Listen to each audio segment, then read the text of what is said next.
What if your body knows before your mind admits it?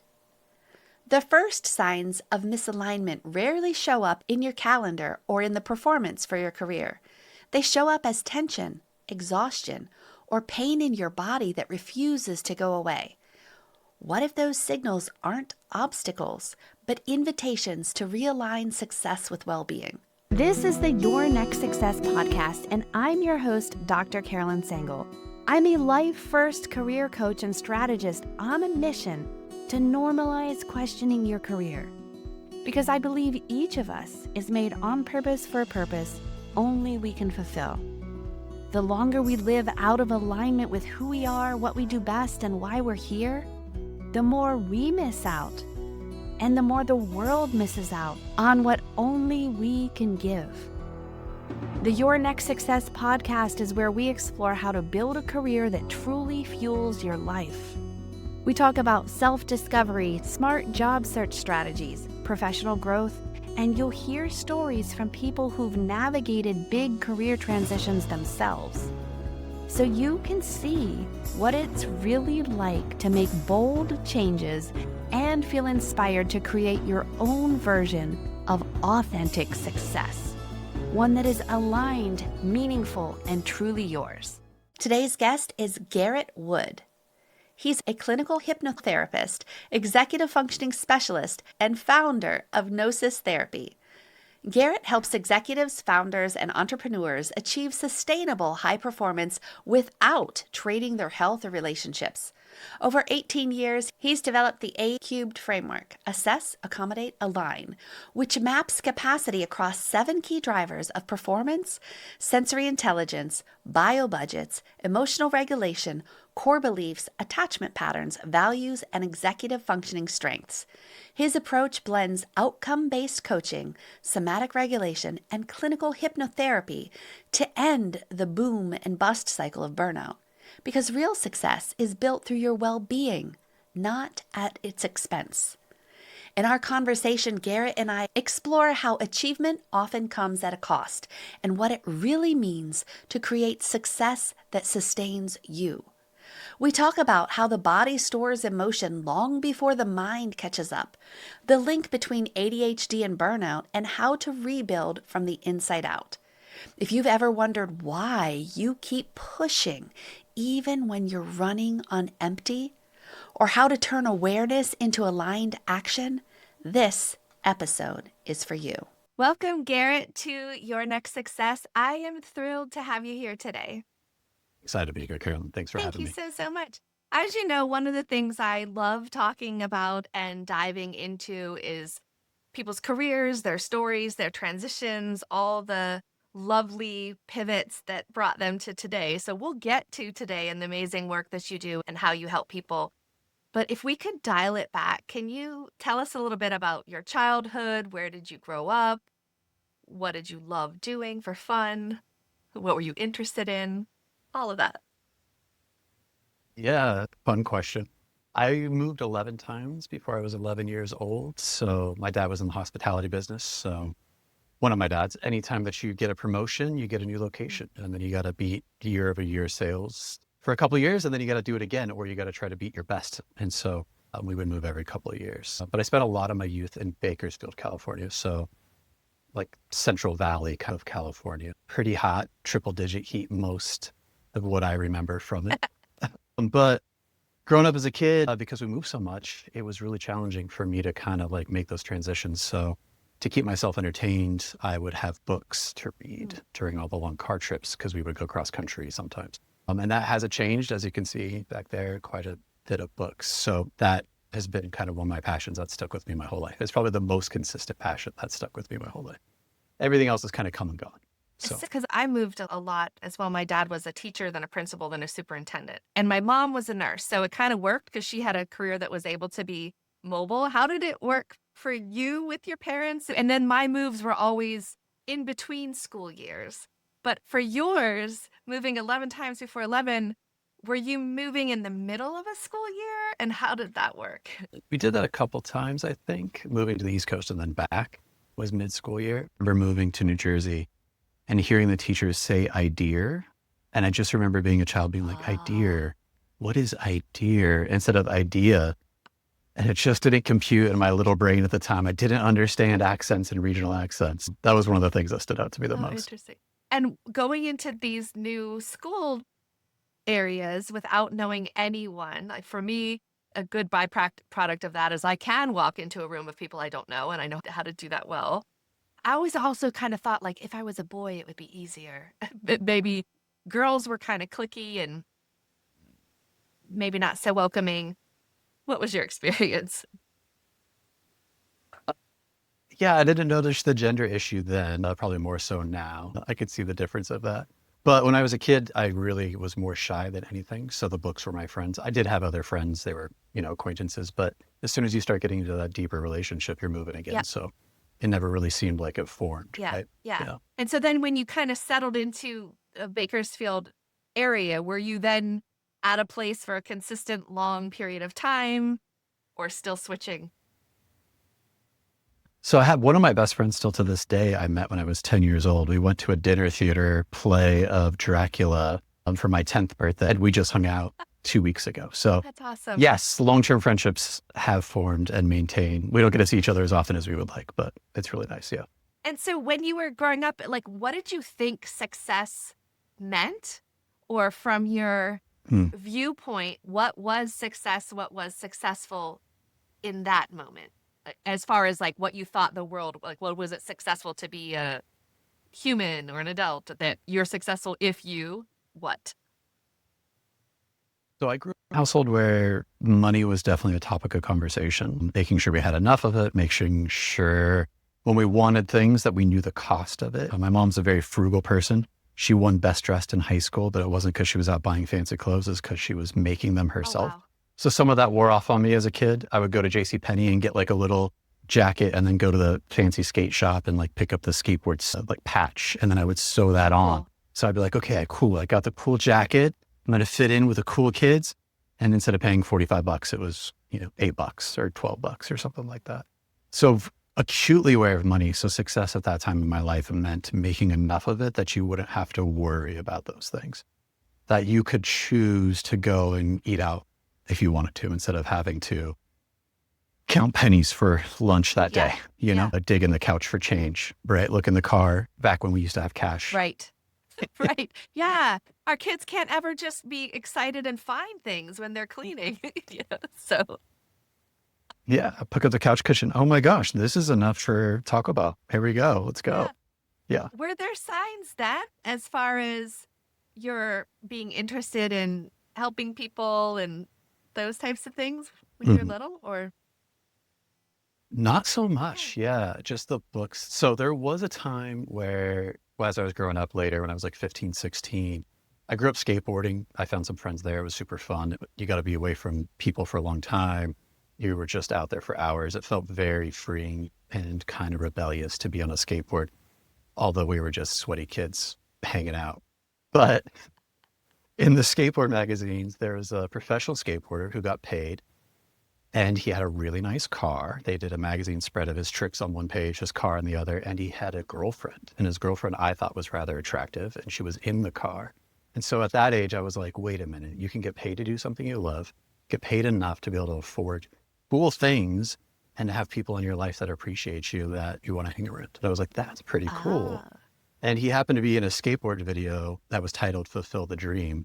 And I was like, oh, wait a minute. And so I kind of inadvertently adopted that as a mantra at like 15, 16. Oh, that's cool. Yeah. Okay, so then high school kind of comes and goes. And what did you think you wanted to do beyond high school? And then what did you end up doing after you graduated? Yeah. So when I was in high school, I saw that money piece being important. And I looked around at jobs where people made a lot of money. And it seemed like investment banking, personal finance, that area was the way to go. There wasn't a lot of that in Bakersfield, but we did have like a Merrill Lynch branch that had the bowl on the logo. Yeah. So when I moved out and went to college, I got a chance to hang out with some people that were involved in that industry. I kind of had them mentor me. I was bartending at the time, and I got a chance to meet a lot of them.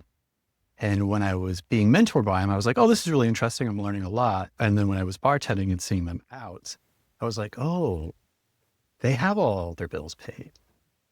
but they are not happy. They are not happily married. They are not happy in themselves. They are not happy with the hours that they have to work. This isn't kind of something, if this is what that looks like, I don't know if it's for me. I see. And so I kind of had to reevaluate that. And I was bartending when I was like 2021, kind of. So Interesting. So you're seeing that was interesting. the discrepancy between the day job and what you think success should look like, and then these people beyond their day job complaining, utilizing substances, talking about not loving their life. Yeah, interesting. And obviously, I probably had a selection bias being at the bar. I'm sure there was plenty of happy people in the finance True, industry they just going weren't home there, to their right? families and enjoying themselves. They just weren't at the bar where I was at with them. But it seemed to be so ubiquitous that it really made me question, like, oh, wait a minute, having enough money isn't enough to be happy. Like that may be a prerequisite for success, but it's definitely not the only thing. Interesting. And so that kind of stuck around a little bit. And when you went to college, what did you study? A business marketing, and then I started taking philosophy classes and eventually switched to philosophy as the major and business marketing as the Oh, minor. that's cool. And then what happened? And then as college goes by, you're bartending. And then what? Yeah, so I started my own beverage catering company, which was pretty fun. Learned a lot. So if you had a soiree at your house, I could show up with a full bar, not just like that's so the cool. basics, but like every mixed drink. So if you wanted like whatever rum specialty drink or every like little, it was apple martinis at the time because of Sex and the City.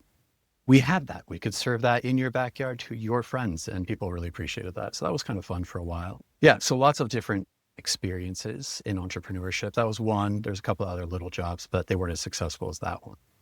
But that was all in addition while I was going to school and bartending. And when you're bartending, 8 a.m. classes and 4 a.m. close times don't always overlap real well. So I spent a lot of time trying to navigate the difference between both of those. But I did learn a lot about people behind the bar, and then learned a lot of different formal functions about people, philosophy, cognitive biases, all that fun stuff during the day. So it was really interesting. That's fascinating. Okay, so then beyond college, then what?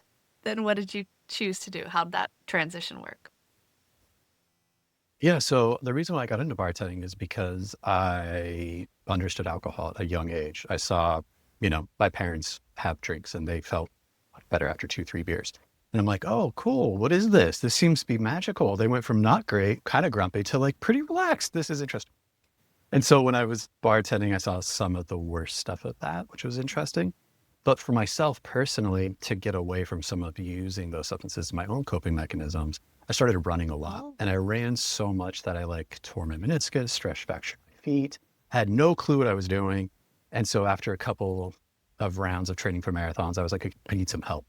So it was the first time in my life I raised my hand and asked for help from somebody that was a professional. And so I went and got a personal trainer, strength conditioning coach, and I really enjoyed that process with them. My running got better. I got better mentally, physically, emotionally.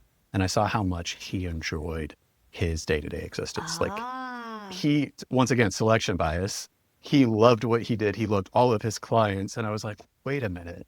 This is interesting. He's probably the most successful person I'd seen up to that point, where every day was a good day for him. And how old were you at this point, having this realization? Could be two great things, asking for help and seeing this stuff. That was probably 22, because I started working in that industry at 2007. Gotcha. So quite a few years ago now. Gotcha. Yeah. And then what? Now you've got this interest in fitness, seeing someone helping people, loving their life, loving their job, seemingly successful. I guess you didn't necessarily see him after his job. Wonder. Or did you? I did. Yeah, I did. He was such a nice guy. He had a twin brother and they married sisters. Wow. Anyway, so they were like a big, happy family. It was really interesting. So they would invite me to go have coffee and hang out with them. So it was really interesting to see them outside of that training session with them. And they genuinely happy, healthy people. Oh, wow. So it was pretty cool to see. Yeah. And so I became a strength conditioning coach. I worked with a lot of people. A lot of the clients that I worked with had a lot of time, money, and energy, and they'd worked a lot in their life to be able to have that resource. And in their process, they'd given up a lot of their health. And so they were trying to go back and claim that, usually in their early 30s, mid 30s. And they were trying to get healthier for their kids. healthier for themselves, healthier for their partner. One woman I worked with, I really enjoyed it. Her husband had run a bunch of marathons. He was the fit person in the family, and she'd had 2 kids. And so she was like, I'm tired of that label. I don't want to be the not fit person in this household. This isn't cool. I don't like that. So by the time we got done working with her together, she had ran 2 marathons. One of them, her and her husband both ran together, and she beat his time, which is pretty cool. So she finally became the marathon, reigning champ in that household, which is pretty cool to see. Oh, that's amazing. This is fun. All right. So you're getting this now, this helping people vibe, this overall well-being kind of vibe. And your route in that moment is through exercise, fitness, and helping people that way. And then what happened? Then how did you expand more? Yeah.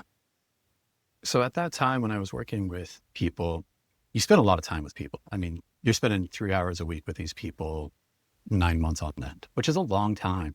And you're seeing people when they're pretty vulnerable, when they're grunting and sweating and like cursing because they're working hard.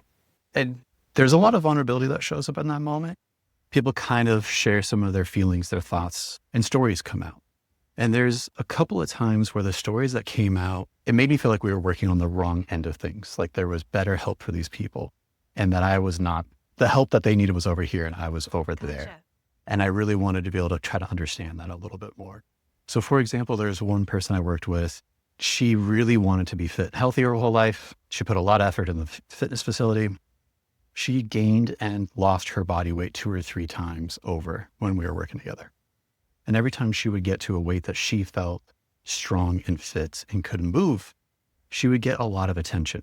And the attention she got, she did not appreciate because it reminded her of an incident when she was a child and she was just coming through puberty. And the attention that she got then was so overwhelming and inappropriate for her at that time that it was much easier to just move away from all of that attention in any way she could. And that subconscious kind of experience was continuing to show up even into her, 20 years later in her life. And had she connected it wasn't conscious. It was like a protective mechanism. And I had gone, I'm still working through that, but I didn't realize that that was a thing. And it was just like, well, I can get to this fitter thing and then snap a picture. I wish I was that picture again. While working with you, did she already know or you saw maybe before how did that work? Yeah, it was kind of, I don't know if you've seen that Mel Gibson movie. It's a marketing movie with, I can't think of her name. She was, anyway, Mad About You. He can read women's minds and he comes up with this idea. It's like Nike. It's not just, no games, it's just sports, right? And they like both think of this idea, a co-occurring one. And it was almost as if that happened. We were talking one day in between sets. I'm like, so what's going on? Like we were doing so much work here. What happened 2 weeks ago that changed these behaviors? She's like, I don't know. I'm like, okay, what happened? What'd you do differently? That was just slightly out of the norm. She's like, well, I did go on a first date. I was like, oh, how'd it go? She's like, really well. Oh, okay, cool. She's like, yeah, it was a little creepy at the end. We just continued to have this conversation just really innocently. And by the end of that session, she and I had kind of made those dots and those connections, just talking about what was going on.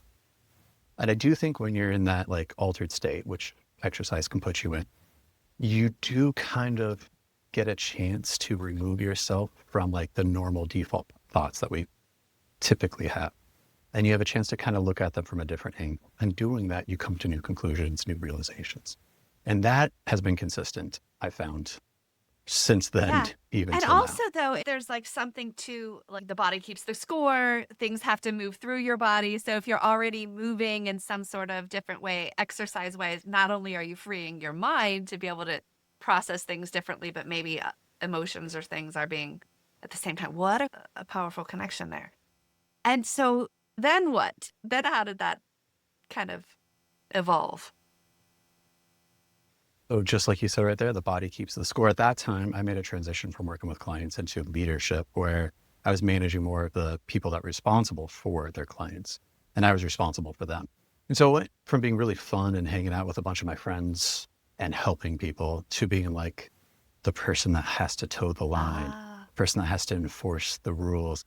And that made a really interesting transition for me emotionally. I felt really isolated at that time. And I got overuse injury where I had some chronic hip pain. And so I couldn't run, I couldn't lift for a couple months, which is my normal natural outlet, my coping mechanism for the stress of feeling those emotions. So when you talk about the body keeps the score, did I get injured because I was overtraining? Was I overtraining because I was stressed? If I wasn't stressed, would that training have not resulted in an injury? These are all like chicken and the egg kind of stories now, I believe. I think they're all one and the same. But at that time, I didn't know that. So I just went about my business as best as I could. And I was in an ER on a Friday night because I could not stand the pain in my hip anymore. I just could not bear it. I was like, I need to get more support with this. And the attending physician was palpating my groin, the pectineus, which is like a adductor of the hip, really right there in your groin. And he was kind of like, hey, there's nothing wrong here. So what are you doing here on a Friday night having me palpate your groin? There was kind of an accusatory implication there. And I was like, sir, there's this, I am here because I am in pain. But that lack of like empathy or understanding from someone when it comes to chronic pain is a theme that I've seen a lot of times, because pain, like you mentioned, is like a biopsychosocial experience. It is an emotion. Oftentimes people with physical pain will go and look for a physical intervention, but it's the wrong way around once again. And so an attending physician, when they're like, everything's fine here, And how old it was feels this like they're physician? discounting. Because maybe he just hadn't, maybe never will, but was it just a young ego thing? He didn't know, he was just book trained, and that those books weren't, Body Keeps the Score wasn't in that section? Or Yeah, chronic pain is a really interesting phenomenon. We talked about it in philosophy in school, where people who have like phantom limb pain, their brain's understanding of where their body ends and the world begins is like part of the scaffolding of your brain. And when that changes dramatically really quickly, it takes a while for your brain to catch up to that. So even if you gain a bunch of weight or lose a bunch of weight, there's a chance of that too. That's sometimes a play in body dysmorphia. But in chronic, like in phantom limb pain, if someone loses a limb, they're like, man, something's wrong. My hand that I no longer have itches, and the itch is consistently present. And that's actually your brain being like, no, something is wrong and we need to address it. But it's on a subconscious level. It's on a neurological level. It's not on like an actual like vision level. So they'll do mirror therapy where they pretend like you have a hand using your other hand as the mirrored version of that, you have a rubber hand. There's a really cool thing if you want to look at the rubber hand experiment. Well, they'll put your hand under the table. They'll place a rubber hand over it and they'll stroke the rubber hand and you'll start getting tickled. They'll smash the rubber hand with the like hammer and your hand will feel pain even though there's no connection there. And it's just mapped over mirror neurons. Just seeing it, you believe it to be true, and it does happen to be true for you in that moment. So he just sent you out there and said, there's nothing to fix here? Nothing. And you nothing to fix here. And you know what? He was right. There was nothing. I know my experience is real. I know that I'm actually in pain. And he is right to dismiss me because what he's saying is there's nothing I can do. And he's right. There's not. He can prescribe me pain medication or he could cut something out. That attending physician had nothing in his bag of tricks that was there for me, nothing I needed. But he didn't offer me other solutions because that's where it's like our medical system's a little bit, spread out. Disjointed because the real deep ER holes. people only deal with the life and death emergency. And if you don't look like you're going to lose your life in that moment, that now becomes another specialty. They just refer you next. Absolutely. Next. Yeah. Yep. And so the help I actually did get that released that pain and that discomfort was like a really quick, easy manual therapy technique called active release technique. And you just touch that tissue, take that person through an active range of motion. And that's enough for your brain to be like, oh, I can release this tension. We don't need it for anything. And I was able to squat and run around in like 5 minutes after being with the actual provider who just did some hands-on work. Like massage? And I like was like, a very trained, like trigger point Yeah. kind of massage person that knows stuff? Or who was that helper? Yeah. So that was a doctor of chiropractic, but an osteopathic, manual therapist, physical therapist, athletic trainer, massage therapist, they're all able to do those type of release techniques. And I was working with a lot of people. They're really active. They got their aches and pains sitting down all day. They have their own emotional stuff going on. They have their own things that are showing up in their body. So At the end of that year, I referred most of my clients to this practitioner. And then by another 6 months after that, all of my trainers that I was developing, they were beginning to refer all of their clients to him as well. And I was like, man, people are showing up, having to be able to do push-ups, sit-ups, and squats, having to push heavy weights. They're not excited to be here. They're willing to be here. They're like putting up with it. But when they go see him and come back, they're excited. They're enjoying it even more. So similar to when I first got into strength and conditioning, I went back to school and learned how to do that technique and then a bunch of other ones. And that was pretty interesting because what you're talking about, body keeping the score, it's really amazing when you're doing manual therapy with people and you give them some type of stimuli, there's like a story that comes with it. And you're like, one time I was with my brother, we were 10 and we were messing around and then this thing happened. And while you're doing that technique and they're telling that story, something happens. It's like you pull up that program in the mind where that pain is stored, and then you give it a different comforting experience. And then that experience kind of goes back, and then their body goes, wait a minute. We don't really need that tension anymore. We don't need that coping mechanism. We don't need that movement pattern. Oh, okay. And I don't know if we're talking about the emotions that it doesn't need, that it's holding on to, or the result of that movement control pattern. Interesting. I don't know if they're different things. I think they might be like the same thing, just from different sides, like the elephant's trunk versus its ears versus its tail. So you're working with people and doing some body movement manipulations, allowing things to release full range of motion, blah, blah, blah. And then you're asking questions, or they just randomly, oh, funny, you move my leg that way. How does that part work? Originally, it was just talking, and it would come up organically in conversation.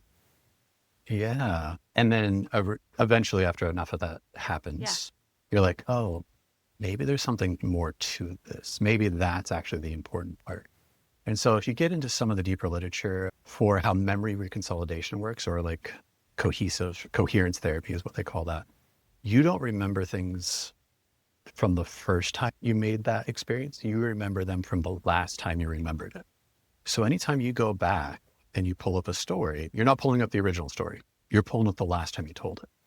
And so if you were in a good mood, well fed, well rested, and your nervous system was in a relaxed, calm state, it changes how that memory feels to you. Oh, interesting. So when you go and put it away, the next time that it comes up organically, it's not as distressing. It's easier to be you. It doesn't change what happened. Right. It does not change the facts of the situation, but it changes how it affects you in the present moment. That's interesting. And that is kind of the phenomenon that we were experiencing together as they were telling that story and having that experience with a sensation. Oh, that's cool. And it was just giving the body more information to update its understanding of what it needed to do to be successful. Interesting. Imagine what your life would be like if your career aligned with who you are, what you do best, and actually fueled the life you want.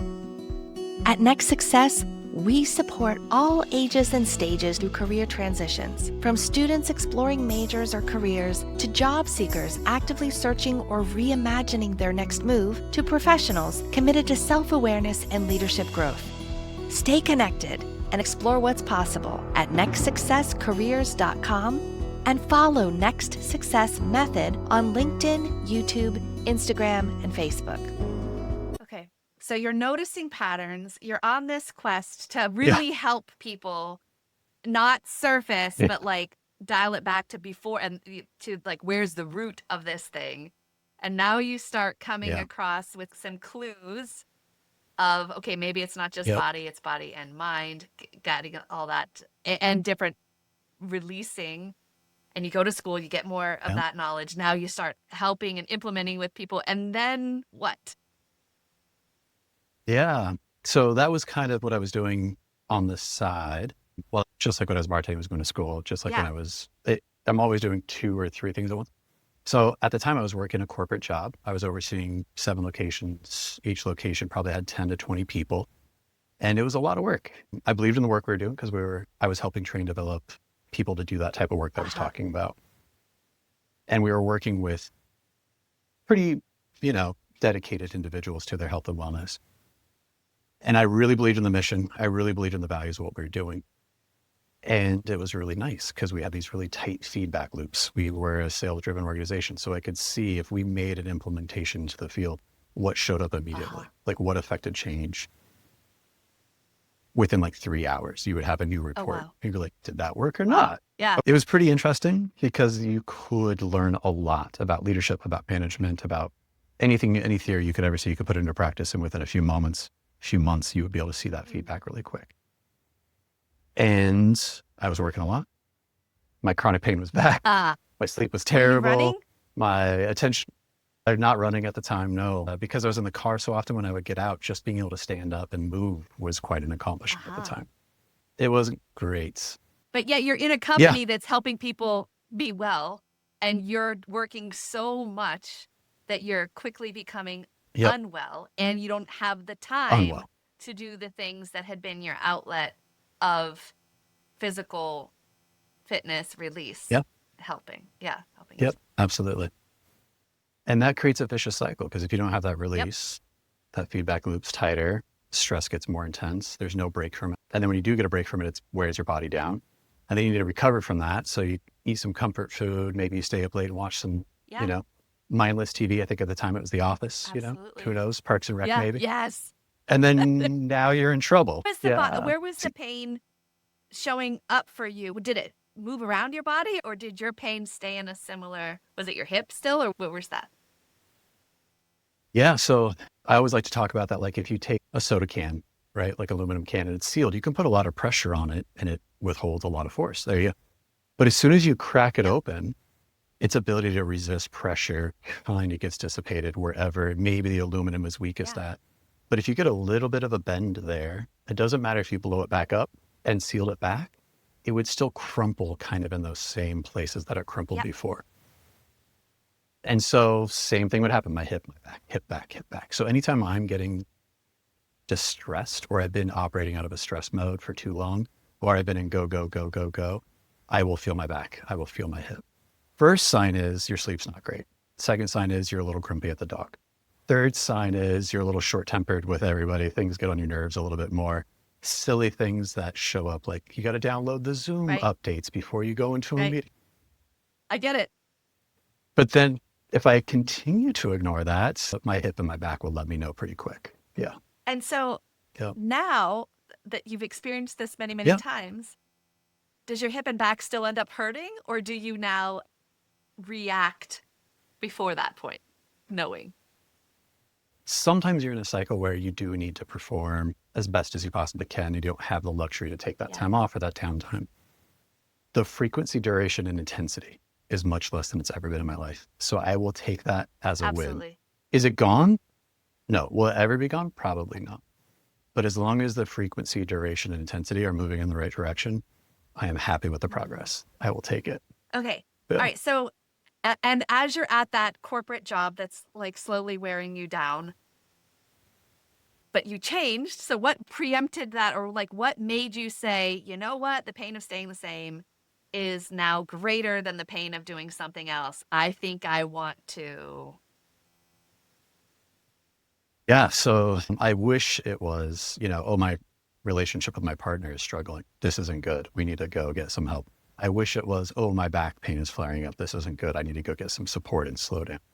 But what it really was is I was in a meeting with one of my colleagues' replacements. So he'd been let go, and then replaced within 2 weeks. And while we're in this meeting, we all got word that he had decided to take his own life because he'd been with that organization for 20 years and given so much of himself and was always at the top of those like spreadsheets, always at the top of the P&Ls and the goals. And he was someone that we all looked up to. And when he was let go, it was a shock to us. And then when we got word, it was even more of a shock to us because he'd given so much of himself that his identity was tied in with that position. Without that position, there wasn't much left for him. He felt like that was worth saving or investing in. That was a big wake-up call for me because that was, hey, it doesn't matter how values aligned you are with your organization. It does not matter how much the work you're doing feels like it's actually making an impact. It's not enough to be successful, even if it pays the bills, even if it's something you enjoy doing, if it's taking your well-being it's almost more dangerous for some people if their passions align with their work. It's almost more dangerous if their values are aligned with work, because they value that work and the outcomes from it more than they do themselves. And in that moment, seeing that play out for him over his life was like a really strong wake-up call that, hey, whatever you're doing, the road you're on, we got to back it up and kind of rethink this a little bit. And so how did that affect you? How did you back it up? So at the time, the organization I was with, they did a big study and they found that the people that got the best quality of sleep saw the biggest health gains. Oh. So their blood pressure and their insulin resistance and their ability to show up and complete their workouts. And I was like, oh, okay, sleep's the thing. We got to get more sleep. Okay, that'll be the thing, the one thing that fixes everything. But I couldn't figure out how to get more sleep. My sleep was terrible. I couldn't get to earlier. I had to wake up and I had to wake up. So I found this idea of non-sleep deep rest, which is essentially just closing your eyes and breathing and just letting your nervous system go. Seemed to be effective. Seem to have some benefits of sleep, not all of them, but enough that it helps on your physiological restorative processes. So I was like, I'm going to do this. And then I found out that hypnotherapy and hypnosis is a state of non-sleep deep rest. And I was like, okay, let's do it. So I jumped all in and went and got a hypnotherapist. We met for about 5 sessions. And at the end of those 5 sessions, my sleep was much better. My back pain was better. My relationship was better. The P&L stayed the same, but our turnover was less. My relationships with my subordinates were better. Their relationships with their team members was even better. There was way less stress and we were getting even more done than we had before. Uh-huh. And at the end of that, I was like, oh, I've been the jerk the whole time. I've been the bottleneck. I've been the problem. It's been me. Oh, okay, good to know. Interesting. So kind of a wake-up call there too. Yeah. Interesting. Okay. And so now this is so cool. It's like an unraveling, right? Or like a layer by layer trying to get it. This is so cool. And so those dolls, the nesting dolls, right? Yes. And so then you go all in and learn how to do that to help other people? Absolutely. Yeah. And so once again, with that body work piece, there's only so far you can go with the body. There's other things that are going on. If you're doing that body work, but someone's telling themselves a story at the same time, that's reinforcing that. It's interesting.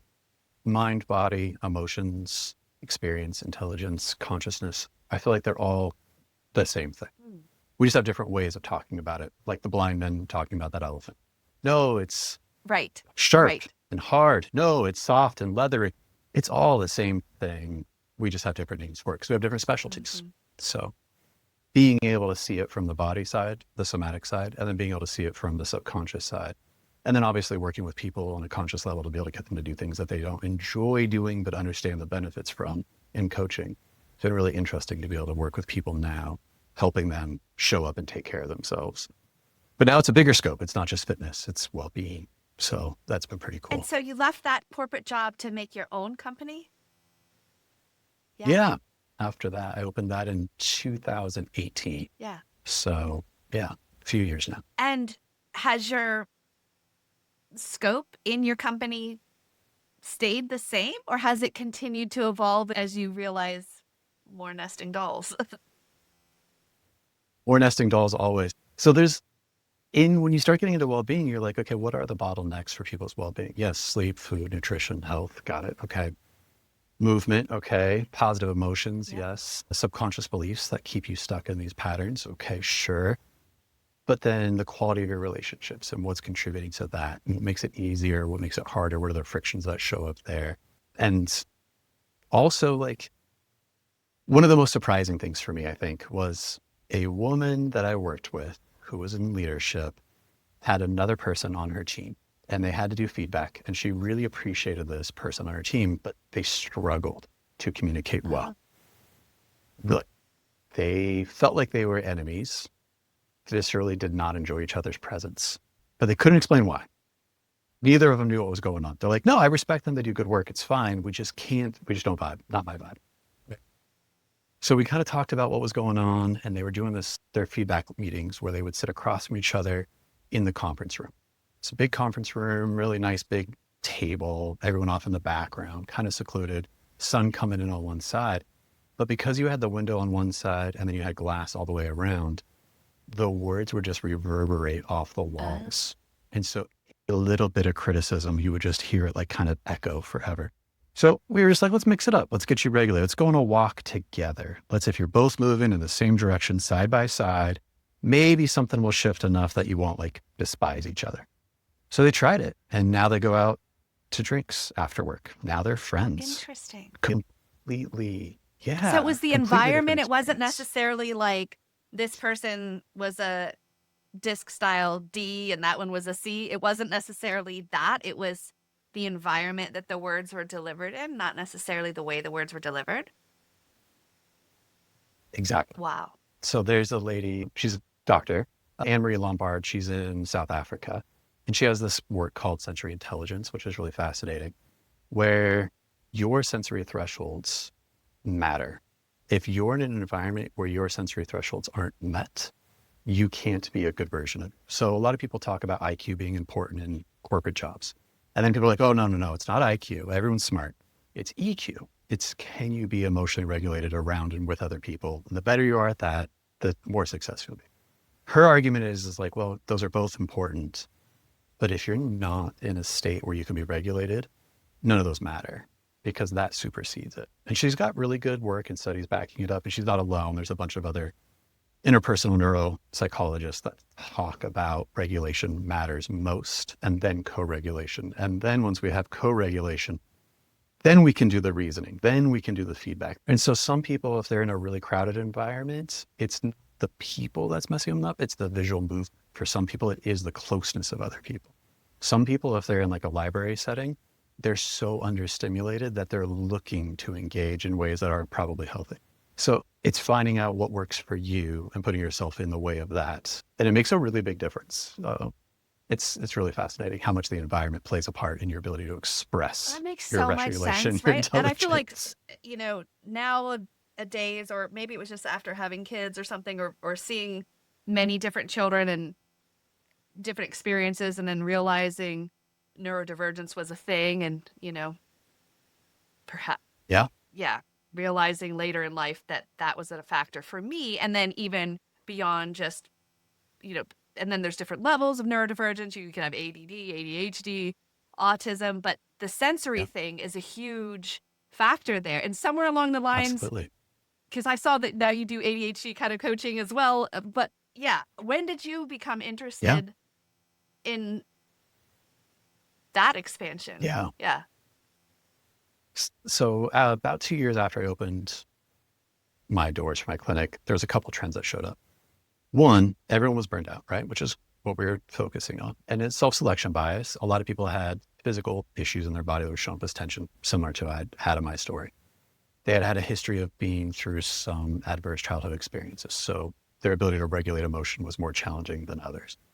But then there was another thing that showed up. It was like, yeah, I have ADHD, I take medication. I've had this my whole life. That was like half the clientele that was there. And that seemed really strange to me. I'm like, 8% of adults have ADHD, right? They meet the clinical diagnosis of having Or a disorder. 8% are diagnosed and know they have ADHD. Yeah.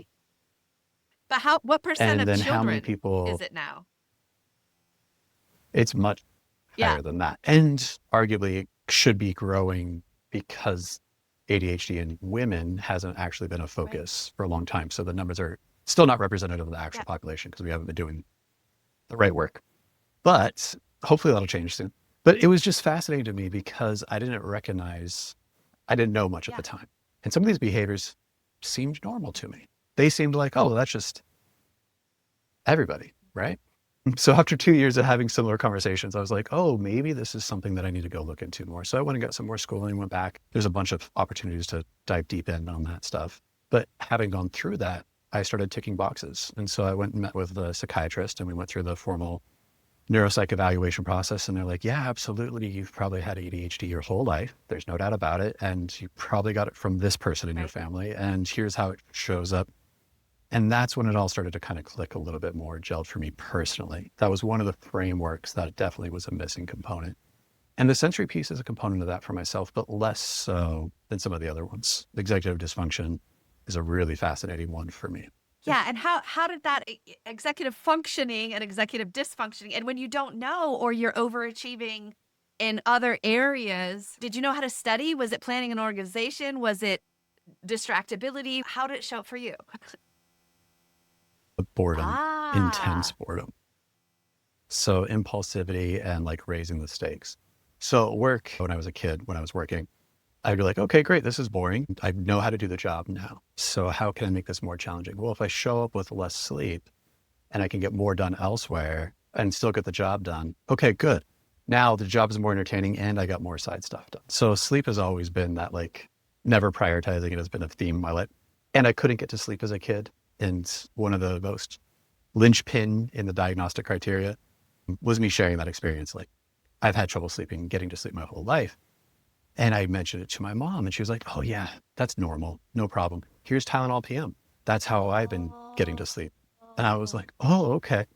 And that was just normal in our family. And it wasn't until I spoke to someone at 40 something years old and they're like, oh, that's not a typical experience for most people, but for his specific subset of the population, it's a very common one. So that was kind of an interesting. yeah. So Yeah. let's talk about sleep now, though. Did you flip your schedule? Were you one of those, like, let's stay up all night kind of people then? Like, let's have as less sleep? Yeah. Yeah. Yep. There's the least amount of sleep as possible. So from like junior high, even elementary school, all the way through until probably mid 30s, I would sleep very little and drink a lot of energy drinks. Yeah. Interesting. And I didn't read this research, but I heard about this research that if you don't have enough sleep, everyone's going to go crazy. You had read, Yep. and yet were you the exception in your mind? Or you just didn't need it? Or was just this fun game? What was, So yeah. once you're inebriated, right? You don't know you're inebriated. So once you're sleep deprived and you're used to operating that way, you're not aware of the lack of ability to operate because your brain just shuts down its ability to even perceive that in the first place.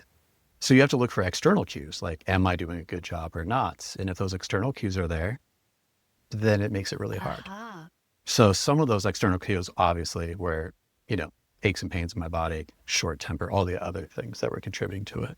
But if your metrics are performance-based and they're outside and you're meeting them, Yes. you're not really tuned into those somatic Correct. things. You're not really tuned into those interpersonal things. Yeah. And so on paper, you're like, no, I'm good. Everything's good. I'm a Look, human everything's doing. good. I don't know if I'm Yeah. being. Not You're a human thinking, being. not Yeah, necessarily feeling. exactly. You're not, maybe not integrate. Yeah, interesting, interesting. So now, how do you prioritize sleep, or do you? Yeah. So I have my Aura ring, which is nice feedback. I have external information because it gives me feedback, which makes it easier to make informed decisions. So if I have a bad couple nights, take it easy. I lay off the caffeine more, but I do take medication to help me sleep to make that transition easier. It's not necessarily sleep medication, but it's a medication that makes it harder for you to elevate your heart rate or harder for you to get into that like thinking state. Interesting. So it's easier to just relax and let go. But even when that's not enough, it's a sign that like something's showing up emotionally that needs to be processed. And so that's where you got to slow down, take the time, call somebody, reach out, journal, sit with yourself a little bit. And that still shows up. So Interesting. yeah. How do people work with you now? Like, who's your typical client, typical demographic, age? Who are your people? Who are my people? My people are the ones that are trying to do everything they can and it still doesn't feel like it's working. And they don't understand what needs to change, but they know that something has to change. Yeah. And how do they Yeah. work with you? How do they find you? Is it only in person, or how does that work? Yeah. So most of my clientele now is remote, which has been really nice. So I have some people that are in Thailand. I have some people that are in the UK, which is pretty cool. And then all across the States, Canada. I have one person that's in South America right now, which is kind of interesting scheduling wise, but we make it work. And so, we do a little framework where we're going to do a lot of assessments. From that, we look at how can we accommodate their own unique nervous system needs? Like, how do we best accommodate how they work best? And then how do we design and align what they need to do in a way that actually works for them? And so it's a lot to try to navigate because there's so many little things that can show up and be helpful from that sensory processing stuff that we talked about, executive function, process, their attachment styles, subconscious beliefs. But a lot of it is about teaching them tools and techniques for somatic regulation, where if they need to be able to perform and they need to be able to respond to that performance in that moment, we can give them tools to upregulate their nervous system. And then even more important than that, there's a lot of ideas about tools that they can do on their own that can turn that off. Because if we have that switch and we just turn it on all the time, eventually it won't turn on anymore. It just won't. And it will just be stuck in off. And that's what burnout typically is. And it's because they've been doing it for so long with so little recovery. That's typically when they show up. But luckily I have been able to catch people enough times where it's not working as well as it used to. So they're like, wait, what's going on? I need to fix this now. And so teaching people how to get out of that state and then recover. And then we'll switch back and forth, and having that flexibility to be able to regulate themselves when they need to has been really powerful for most of my clients. What are the assessments that you use as your main kind of tools? Are they the same for everyone, or is it a combination of a mixed drink for that person's palate? Yeah, I love it. Great question. What's your palate? What flavor profile are you looking for? Yeah, what's your unique flavor of burnout? When does it show up? When do you feel the most anxiety or stress, right? What are the most protective things? Because if someone's completely in full burnout in that moment, the way to help them move through that isn't doing more. It's actually doing less. And it's doing more of what works, what's already good, and doing less of what makes them, stress out a little bit more. But sometimes they're in a situation that they can't just go on a sabbatical. They can't quit the job. And so we have to figure out things to bridge the gap. Yeah. And a lot of people make this assumption, in leadership, they talk about don't personalize the issue, look for the process behind it. And a lot of that's let's not try to look for shame, blame, and guilt. Let's look for solutions to this. And a lot of times we think it's the other person, we think it's ourselves, when sometimes just like that, those two colleagues, it was the environment that they were trying to have that conversation and that actually seemed to make the difference. If we can figure out these little things that are showing up and we can align you and match it to the environment, it's amazing how much easier life can be. It really is. Yeah. If I had known what I knew now then, I don't know if my life would have looked very different, but it would have been more enjoyable and less stressful for sure. Yeah. And in some ways, you had to experience those things so that you could intimately understand all these different ways that burnout shows up with the chronic pain in the body and the exhaustion and all of those things, so that your mess is now your message.